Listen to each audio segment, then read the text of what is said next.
तो फोटोशॉप में मास्किंग क्या होता है? जी हाँ, इस क्लास में हम फोटोशॉप के मास्किंग फीचर के बारे में सीखेंगे। मास्किंग एक नॉन डिस्ट्रक्टिव एडिटिंग टेक्निक है, जिसका मतलब ये है कि आप इमेज के किसी भी पार्ट को परमानेंटली डिलीट नहीं करते हैं। आप सिर्फ उस पार्ट को टेम्पररी हाइड या रिवील करते हैं। बहुत से लोग बैकग्राउंड को रिमूव करने के लिए इरेजर टूल का यूज करते हैं, बट इरेजर टूल आपके फाइल में से पिक्सल को परमानेंटली डिलीट कर देता है। अगर बाद में आपको डिलीटेड एरिया वापस लाना हो तो रिकवर करना बहुत ही ज्यादा मुश्किल हो जाता है। बट मास्किंग में ऐसा नहीं होता। यहाँ इमेज के पिक्सल सेफ रहते हैं और आप कभी भी हिडन एरिया के पिक्सल्स को दोबारा विजिबल कर सकते हो। एक सिंपल एग्जांपल सोचिए, अगर एक फोटो के ऊपर व्हाइट पेपर रख दिया जाए तो फोटो गायब नहीं होती, वो सिर्फ एक पेपर से कवर हो जाती है। जब आप पेपर हटाओगे तो फोटो दोबारा से दिखने लगेगी। फोटोशॉप में मास्क भी इसी प्रिंसिपल पर काम करता है। फोटोशॉप में मेनली 4 तरीके के मास्क यूज किए जाते हैं। फर्स्ट है लेयर मास्क, जिसका यूज किसी भी इमेज के पार्ट को हाइड या रिवील करने के लिए किया जाता है।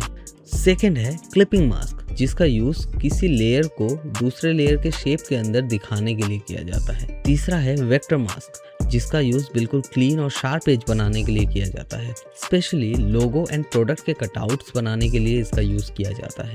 फोर्थ है क्विक मास्क। इस टेक्निक में आप पेंट प्रोसेस का यूज करके मैनुअली मास्किंग को क्रिएट कर सकते हो। इस टेक्निक का यूज काफी डिटेल मास्क रिफाइनिंग के लिए किया जाता है। तो सबसे पहले हम लेयर मास्क को समझते हैं। लेयर पैनल में ही नीचे आपको ऐड लेयर मास्क का आइकन मिलता है। इस पर क्लिक करते ही इमेज के साथ एक व्हाइट थंबनेल ऐड हो जाता है। यही लेयर मास्क है। इसमें आप एक सिंपल रूल याद रखिए, व्हाइट रिवील्स मतलब व्हाइट कलर इमेज को दिखाता है और ब्लैक हाइड्स मतलब ब्लैक कलर इमेज को छुपा देता है। और अगर आप ग्रे कलर यूज करते हो तो इमेज पार्शियली विजिबल होता है। तो लेयर मास्क के अंदर हम सिर्फ व्हाइट, ब्लैक और ग्रे शेड्स का ही यूज कर सकते हैं। अब ब्रश टूल को सिलेक्ट करते हैं, फोरग्राउंड कलर ब्लैक रखेंगे। अब मास्क के ऊपर पेंट करते ही इमेज हाइड होने लगेगी।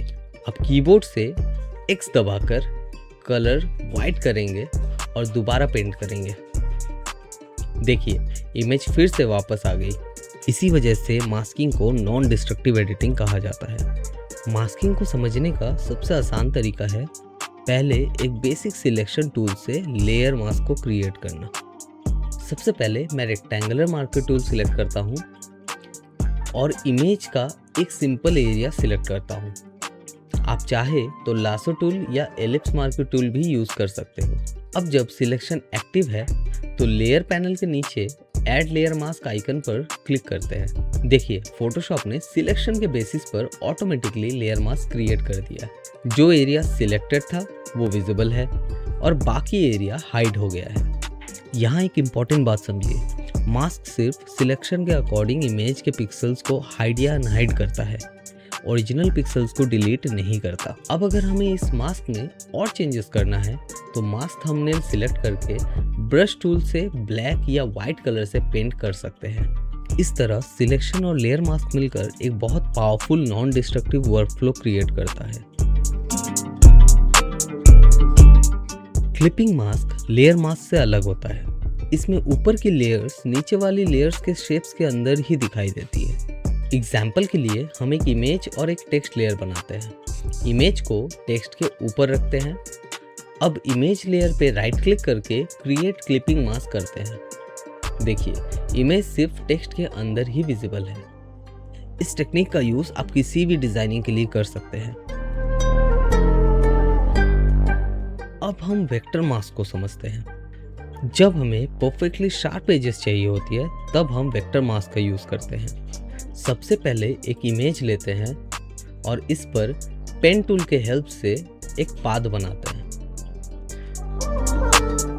अब इस पाथ को सिलेक्ट करके राइट क्लिक करके हम इसे वेक्टर मास्क में कन्वर्ट कर देते हैं। अब आप देख सकते हैं कि इमेज पर वेक्टर मास्क क्रिएट हो चुका है और इसके बेसिस में हमें इमेज पे कटआउट भी दिख रहा है। ये मास्क जूम करने पर भी बिल्कुल शार्प रहता है। लोगो डिज़ाइन और प्रोडक्ट एडिटिंग में वेक्टर मास्क का सबसे ज़्यादा यूज़ किया जाता है। अब हम क्विक मास्क टूल को समझते हैं। कीबोर्ड में Q प्रेस करने से क्विक मास्क मोड ऑन हो जाएगा, या फिर आप इस बटन का यूज़ करके भी क्विक मास्क को अनेबल या डिसेबल कर सकते हो।